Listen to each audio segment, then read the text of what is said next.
Morning, Siobhan. Hi, Rachel. Nice to see you.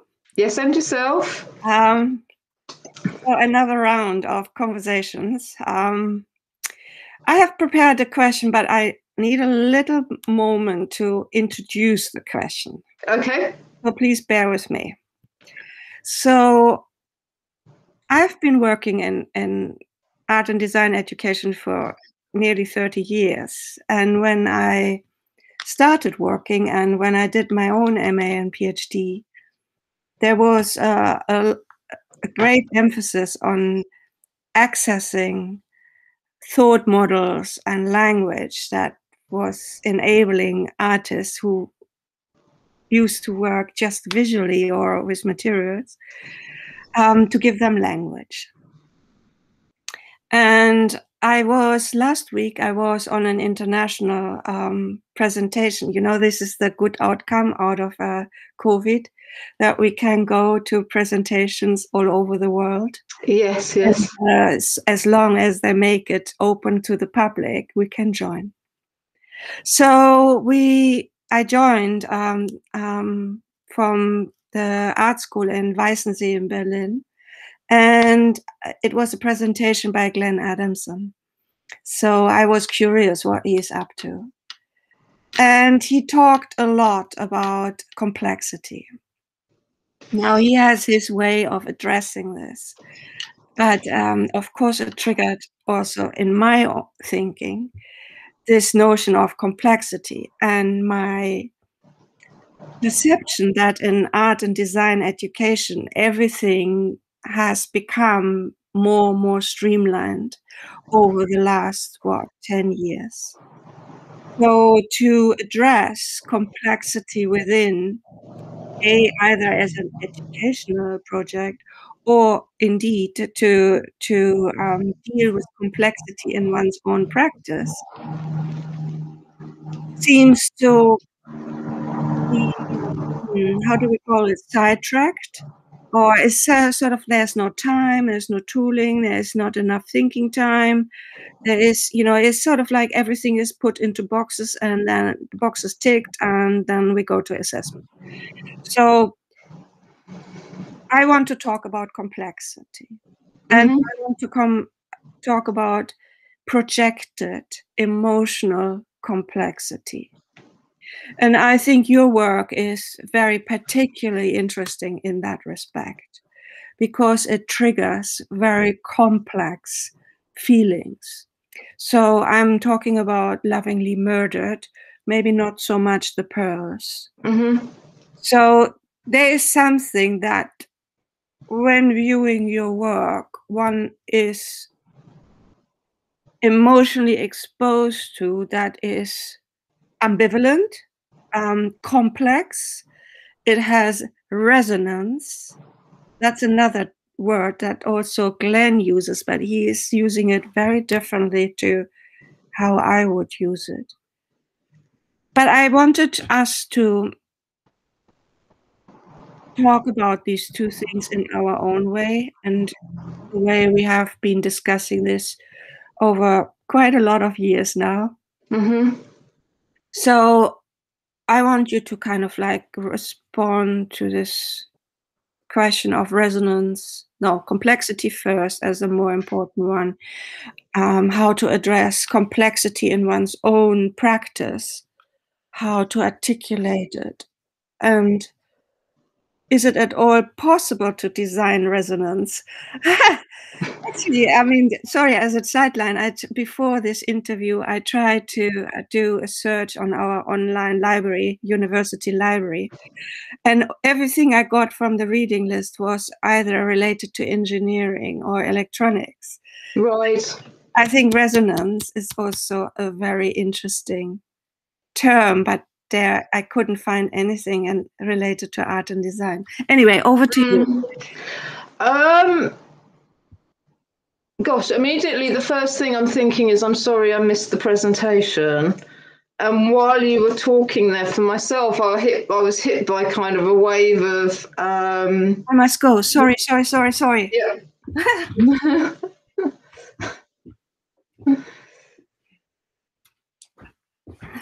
Yes, it's a real life. Yes. I had the cat meowing at the door earlier.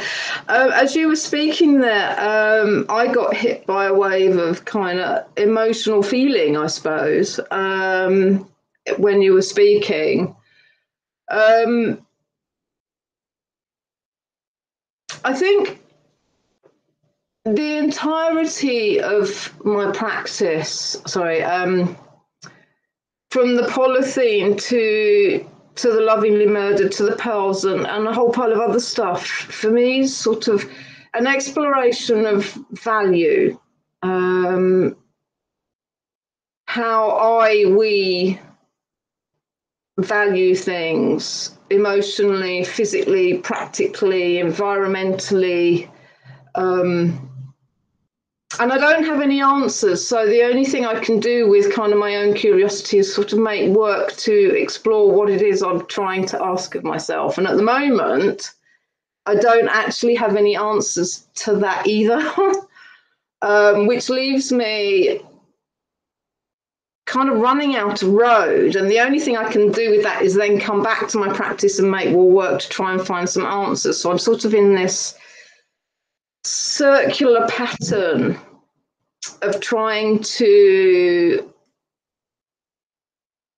figure out, I suppose, the complexity of my own understanding of how I'm viewing the world and how the world is sort of behaving around me and how human beings behave around me. And I don't know if this is making sense to you, and I explore that within my own work in a number of different ways. And I think it's only when I place the entirety of the practice together that I understand the full complexity of what I'm interested in. One thing I've never done is put all of the work up together in one place. I've always segregated it. Can you say a little bit more about this? It belongs in different arenas within the marketplace. So it's positioning, really.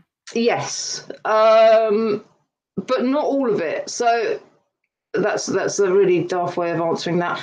If I was to speak about the polythene jewellery, which came first, the bigger pieces are, well, because of their size, actually, they become really expensive because of the time. And then I've kind of refined it, that's the wrong word as well. I turned it into product to start generating some income for myself, which is where the business started, with this recycled, reclaimed, repurposed decorative jewellery. So within that as a body of work, there are pieces that fit, that are positioned in a broader spectrum of the marketplace, if you will. And then I kind of needed something more to my practice because that work came out of my BA, which was many years ago. And I needed another way into my practice, and I'd forgotten how to do that, which is why I came and did the Masters with yourself, which is where Lovingly Murdered happened. So it was that re-engaging with, I suppose, academic study.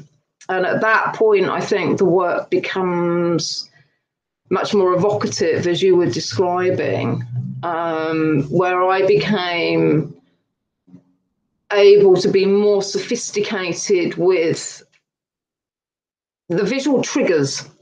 Yes, the triggers, that's a good one. Because there are specific things that I am definitely trying to trigger with that work.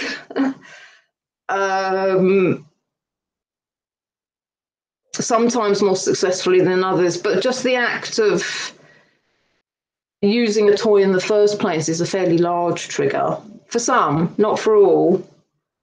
And then it sort of goes from there, really. I might try and be sentimental with a piece. I might try and be humorous with a piece.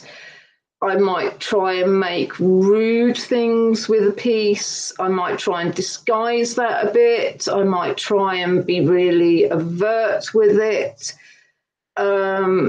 most of the time I'm curious about how it's going to be received. Because there's what I think and then what I think's going to happen and then what actually happens. Yes. And the space between those things interest me. I mean, I remember in the early phases of the project itself, when I think I was in modules 3 and 4 on the MA, where I had all these test pieces laid out at my mother's house. It was faster to get to Birmingham from where my parents lived than where I live, and I'd stop there for some reason, I forget now. And I'd laid, she was curious, so I laid all of these test pieces out on the table, and there was some nervous giggling and some poking of some things, and then she said, "It looks like you've murdered childhood." And she actually said, "I don't really know what to say, and I'm not sure I understand it." And I get all sorts of reactions to it, you know, from people thinking or finding the noses cute, lots of laughter, and people being horrified. I had a conversation with a friend who was asking me whether I was exploring child abuse. And I sort of said, no, that wasn't my intention at all, but really interesting that that's what she saw. Yes. Another friend talking about it in terms of vulnerability and reading these objects as really vulnerable objects. I gave a gallery owner a tour of the website, and she was just roaring with laughter. Found it really funny. Is now a good point to show some images, actually? Yeah. Good idea. I'm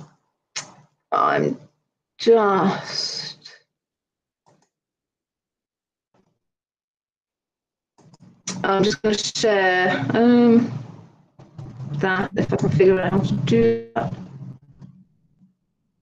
that. There.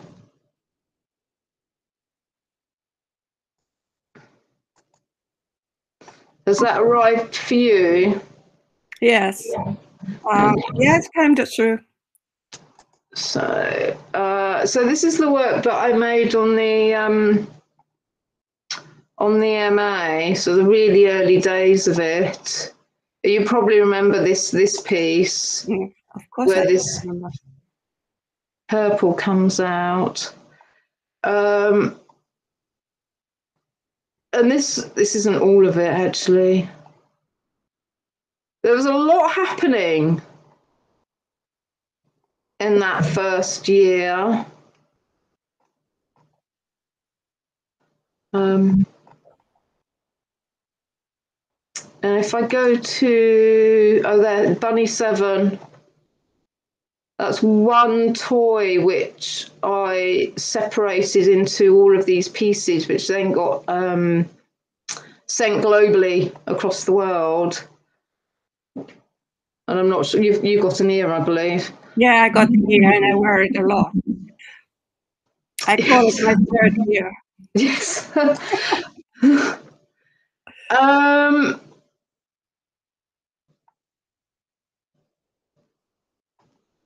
And this was all from a couple of pigs.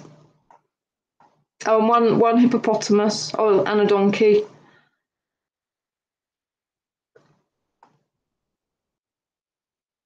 Okay, let's come back to this complexity and resonance idea. Now, there are a variety of levels that one can see, or leave the images. Oh, okay. Because then we can refer to it to see.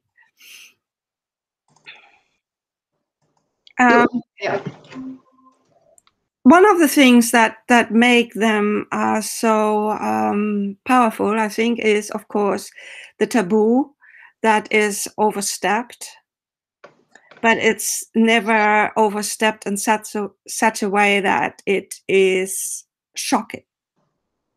So Okay. it's tantalizing, and it's naughty. So it's almost like a child poking one's anus to figure out what that is. Right. So can you talk a little bit about that? No, not the I was naughty, wondering. cute. This is stay with the naughty. Okay. Yeah. There. Yes, please. Thanks. Okay. I was wondering how far I would have to go for it to be shocking.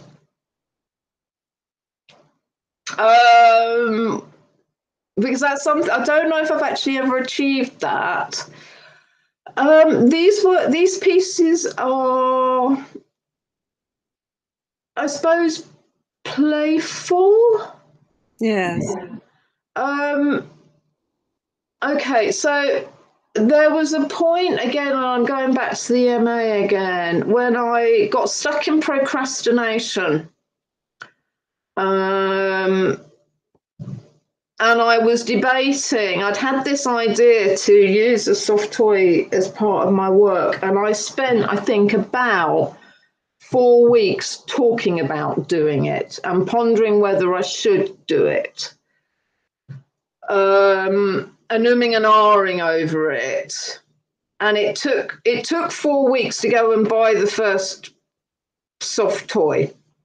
And then I decided to go and do that. And I took myself off to a charity shop down the road and spent about 15 minutes deciding which toy it was I was going to use. And I felt awful doing it. It was that sort of going in and picking the victim, and feeling The part. yes, absolutely. That, and this is where I start to sound quite sentimental, I suppose, that robbing it as if it's got feelings, that robbing it of its opportunity to be what it was designed to be, to do what it was designed to do, which is be a comforter for a small child. So in robbing that object of its potential, I kind of hit my own feelings. And that particular bear ended up in a bag with me refusing to engage with it for about 2 weeks before I actually even got round to taking it to pieces. And even then, in that process, all I did with it was take the stuffing out and reconfigure it as a whole.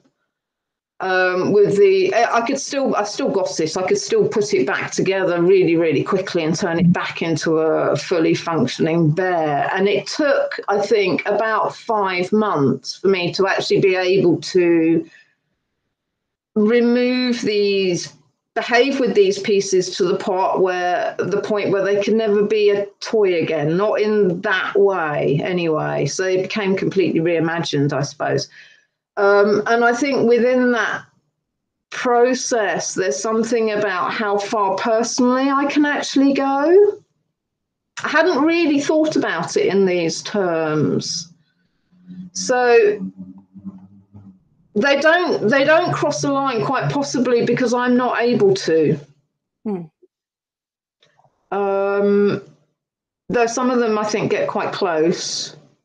So this method, if you like, as sort of feeling it out. How do you relate that to craft or the notion of craft?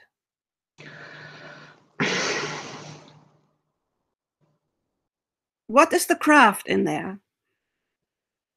Interesting. Oh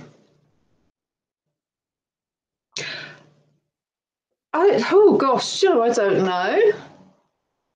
I think I'm in my own little world, responding to the object and its manipulation.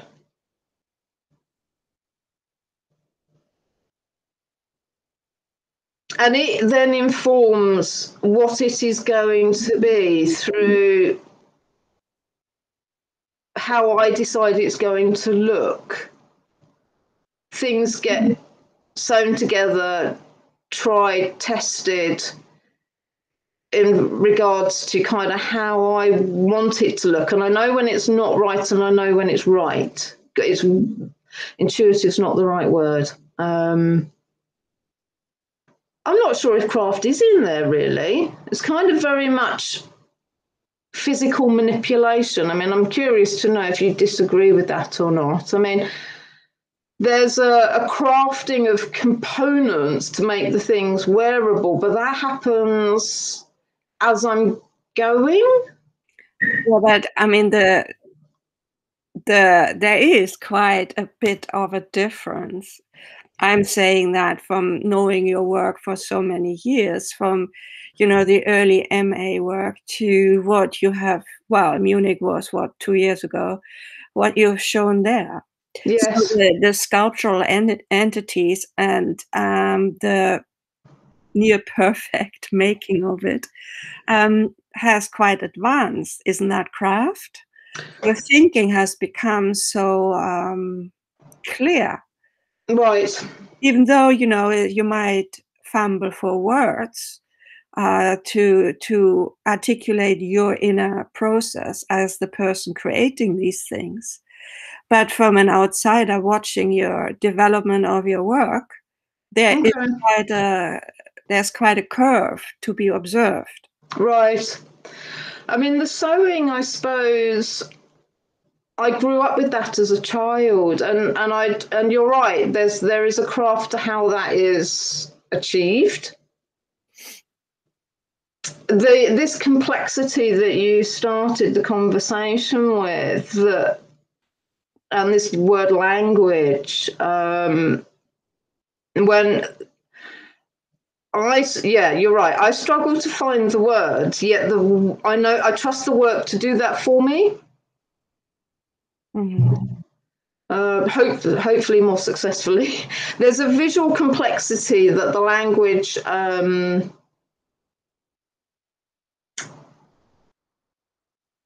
that's not the right way of putting it either. Sometimes things don't need words. I don't know if that's a cop out. Yeah, especially in an interview. But Yes. I think everybody knows what you mean. But yes, but that's not the purpose of the interview. Yes, of course.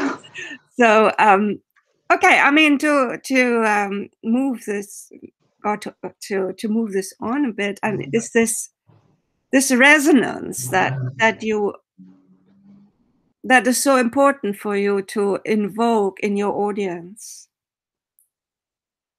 Can that be designed, or is it designed? And quite obviously, you are designing it.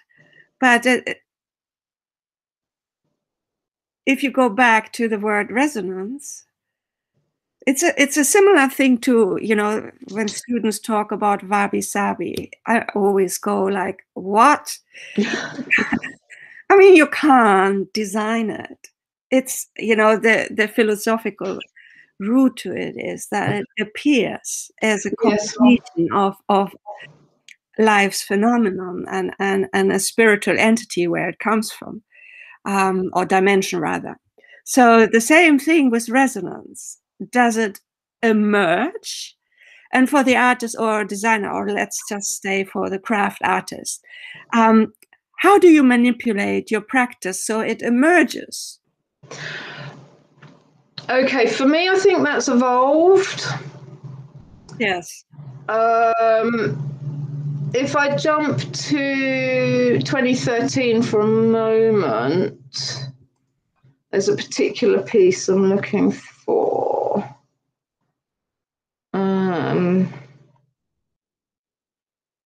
Okay, so it sort of begins here with this little boy blue, where I would describe that as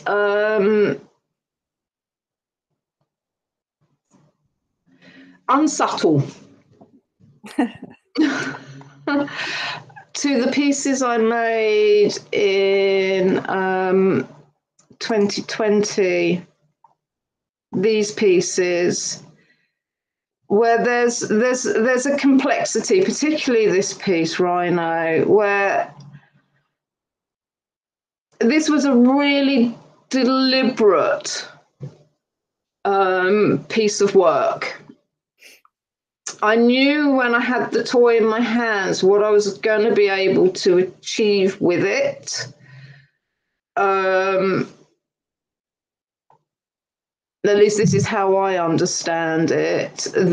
For me, there's all sorts of gatherings and bagginess, subtle bagginess, that relate to bodies, human bodies. I'm not going to be too specific in the words that I'm choosing right now, but I hope you get what I mean when I'm saying that. I do, yes, but the people listening in, will they? I hope so. I'm not sure I can utter the words. Okay. I'm thinking about my husband's body in particular. Yes.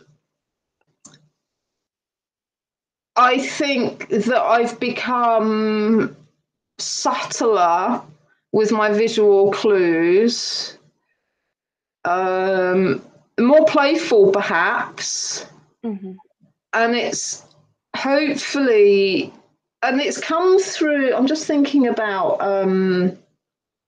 iteration actually, and if I think about the number of pieces that I've actually made now, how much each piece has taught me. Then it's something that I do say to the students that I come into contact is it's finished at the moment, and sometimes it's worth leaving a piece where it is, perfect or not, because of what it's going to teach me later.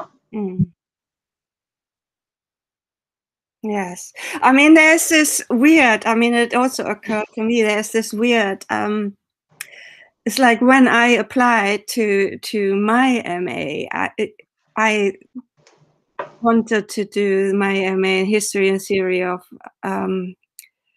modern art. So it's not a craft issue, it's not a designing issue, most certainly not studying jewelry design. And I was treated as if, you know, I cannot read books. Right. And, I just wanted to go there to maybe also relating to your MA, because some of the research material that you access, like Mike Kelly's work, The Uncanny, is sort of like maybe not outside the School of Jewelry, is maybe not so common that you find this kind of research work in a craft education. Can you say something about this influencing your thinking? Because you didn't. What I'm trying to get at, you didn't access traditional crafts information. You right. actually, you know, and maybe that has a lot to do with how I was directing the MA at that time. You were kind of sidestepping out of the tradition, accessing an assumingly unrelated research material and brought it back into the discipline of jewelry design. Right. I see that as absolutely vital. Yeah. I don't. Nothing exists in isolation. And we are just thinking about how Laura put this in terms of habitat, actually. Yes. I mean, to help me understand my own visual language, I needed to understand the world around me, and how I and the things I want to make exist and have relationships with, I suppose, my cultural understanding and the cultural understanding of my audience, for want of a better description. And for me to stand a fighting chance of doing that cleverly, I had to really engage with some of the theories that I was drawing upon within the work that I was looking to make. Yeah. I mean, I think the thing that really struck me with that Freud's uncanny was that sense of, phrased it as creeping horror. And it was the word creeping, which for me was that moment of, oh gosh, the subtler you can be, the more powerful the work can become, because you plant a seed in your audience, which then sets their minds going for themselves. I never wanted to give all of the answers with a piece of work, because that's very important, yes. It ends its journey. So for me, I mean, I'm interested in the traditional craft books because they have their own history, their own language, I suppose. But for me, it was really important to enrich that. Actually, I still don't think that things happen by accident. I think you need to inform yourself. And the wider one can do that, the more surprising I think one stands a chance of being. I'm thinking about Nuala Clooney's work now as well. Yes. She had a similar learning curve through, but she didn't come from a crafts background the same way like you did. So maybe there's also this thing of, once you have gone through a craft training or a craft related BA, to unlearn some of the conventions. Nuala never had to really do that to the same extent, like I certainly had to do that very much. Yeah, do you know, I didn't do that either on my BA. I spent my BA at Middlesex messing around with poster paint's expanding medium, which is this substance you can mix into paint. You blast it white with a hairdryer, it puffs up. Yes. Sewing, polythene. I spent a lot of time solving my problems with a needle and thread rather than jewellery tools. Yeah, but the complexity and sculptural identity of the pieces that you're making now, they are so sophisticated. Yes. And the making of can you go to the rhino piece, which, Oh, yes. So, this is very complex pattern making and sewing. And that leads me to the next question is like, I would like to have this as a sofa. Oh. Okay. Because then the jewelry designer that is also thinking sculpturally and theoretically is also becoming a furniture designer with just one little step. Well, I mean, in terms of craft and realizing the work, of course, there's more to it. But it's very possible with the attitude that you have and the skill and self-knowledge that you developed in your practice to make that possible. Yes. I remember Drew asking me, why jewellery? Yes. Why does it have to be small? And the answer I gave at the time was that it was really important for me for this work to be sighted on the body and to feed into those relationships that individuals then have with a piece of work, that thing that jewellery can do so well, intimacy and heritage, and I suppose the value associations that are attached to jewellery, and how much of that, what happens to that is a better way of putting it, if you scale it up. And the relationship to the body with the piece and the human body changes. Interesting. So there is lots of future for your work as well. Yes, I hadn't thought about it in those terms. Thank you. I mean, we are 5 minutes over the time limit that we set ourselves, but that was very interesting. And obviously, we could go on, but is there anything final or a last sentence or something like that you wish to say? talking about complexity resonance and bringing in the notion of craft?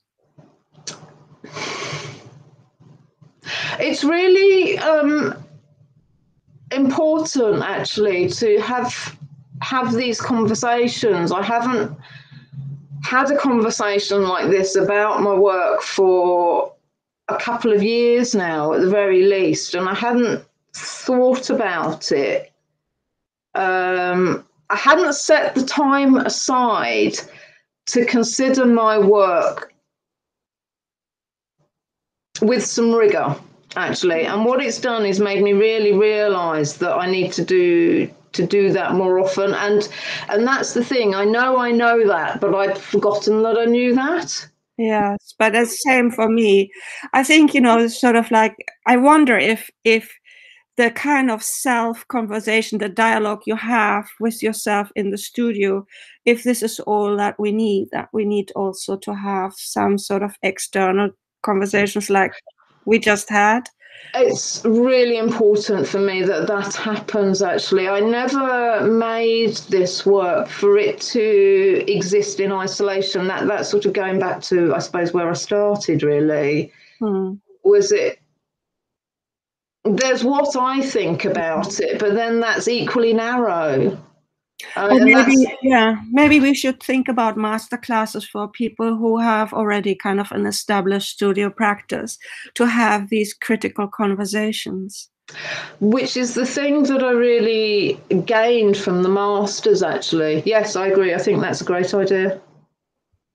Well, let's think more about it. Yes, I'm going to stop presenting for a moment now. I was just about to finish this. Oh, yes. So, thank you very much. Thank you, Siobhan, for asking. Yeah, thank you, candid and thoughtful and sincere, with very impressive work. So, thank you very much. Thank you. Bye. Bye.